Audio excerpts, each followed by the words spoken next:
You can see a lot of preachers here. So many preachers. Different ratio, different culture, different people, different color. Why? This is the formula. It makes me preacher too. Melchizedek. Melchizedek. Shalemi. Raja. Nidi Raja. Melchizedek குறித்து உங்களுடைய விளக்கம் என்ன? இங்கே யாராவது சொல்ல ஆசைப்படுறீங்களா? மெல்கிசேதேக்னா என்ன சொல்ல முடியுமா?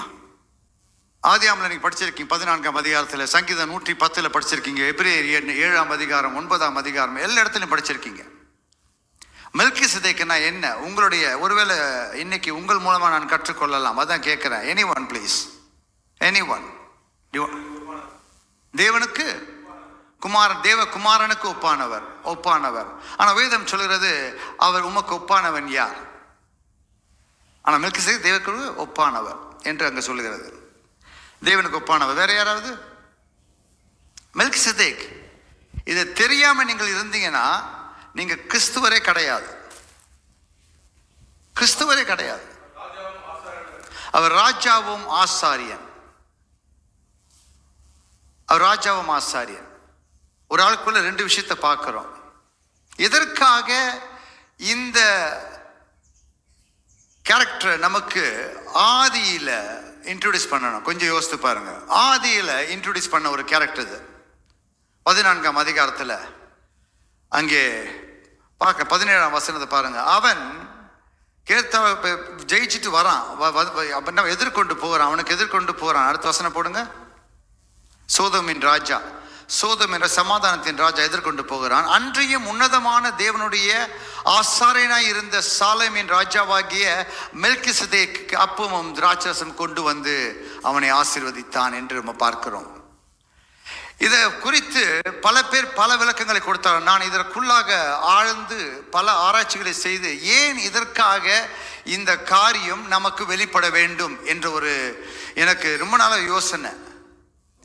அவனை குறித்து பேசும்போது எபிரேயர் 7ஆம் அதிகாரத்தில் வம்ச வரலாறு இல்லாதவன், ஆமென், வம்ச வரலாறு இல்லாதவன், தாயும் தகப்பனும் இல்லாதவன், இந்த காரியம்லாம் சொல்லப்படுது. நான் கேட்கிறேன், கடவுளுக்கு முன்னதாக ஏதாவது இருந்ததா? ஒரு கேள்வி, நீங்க சொல்லுங்க. ஆதியிலே வார்த்தை இருந்தது, வார்த்தை தேவனாயிருந்தது, வார்த்தை தேவனோடு இருந்தது வேதம் சொல்லுகிறது. கடவுளுக்கு முன்னதாக ஏதாவது இருந்ததா என்ற ஒரு கேள்விக்கு பதில் இருக்கு யார்கிட்டயாவது? யார்கிட்டயுமே இல்லை. அவர் ஆதியும் அந்தமுமானவர். அவர் முடிவுக்கு அப்புறம் எந்த முடிவும் கிடையாது. அவருடைய ஆரம்பத்துக்கு முன்னதாக எந்த ஆரம்பம் கிடையாது.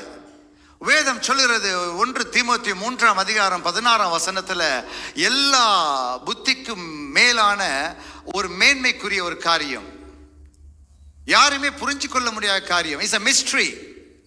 We have a history in our life. எனக்கு அப்பாவை பற்றி பேசலாம், எங்கள் அம்மாவை பற்றி பேசலாம், தாத்தா பற்றி பேசலாம், வரலாறு பேசிக்கிட்டே இருக்கலாம். ஆனால் தேவனுக்கு ஹிஸ்டரி கிடையாது, ஒன்லி மிஸ்ட்ரி. ஆமென். எல்லா கணத்துக்கும் மகா மேன்மைக்குரிய இது ரகசியம் என்று 1 தீமோத்தேயு 3:16 சொல்கிறது. 1 Timothy chapter 3 verse 16 declares, வார்த்தையானது மாமிசத்தை கொண்டு இந்த பூமிக்கு வந்தது, எல்லாரும் ஒப்புக்கொள்கிறபடி, பாருங்க, யாவரும் ஒப்புக்கொள்கிறபடி. there is no deniable statement in this forum. இதுல ஒத்துக்கொண்டுதான் வரணும். யாவரும் ஒப்புக்கொள்கிறபடியே மகா மேன்மை உள்ளது என்று தேவன் மாமிசத்திலே வெளிப்பட்டார்.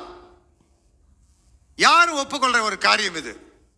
அனைவரும் ஒப்புக்கொள்ற ஒரு காரியத்தை நம்ம பேசிக்கொள்ளுகிறோம். ஆனால் இதனுடைய தாற்பயம், இதனுடைய சாராம்சம் புரியாதனால தான் நம்ம குழம்பி போயிருக்கிறோம். We didn't know what is the deep meaning of it, the profound knowledge as placed inside this statement. இந்த ஸ்டேட்மெண்ட்டுக்குள்ள அந்த profound knowledge இல்லாதனால நம்ம எதையோ பேசிக்கிட்டு என்னவோ பண்ணிட்டு இருக்கிறோம். ஆமென்.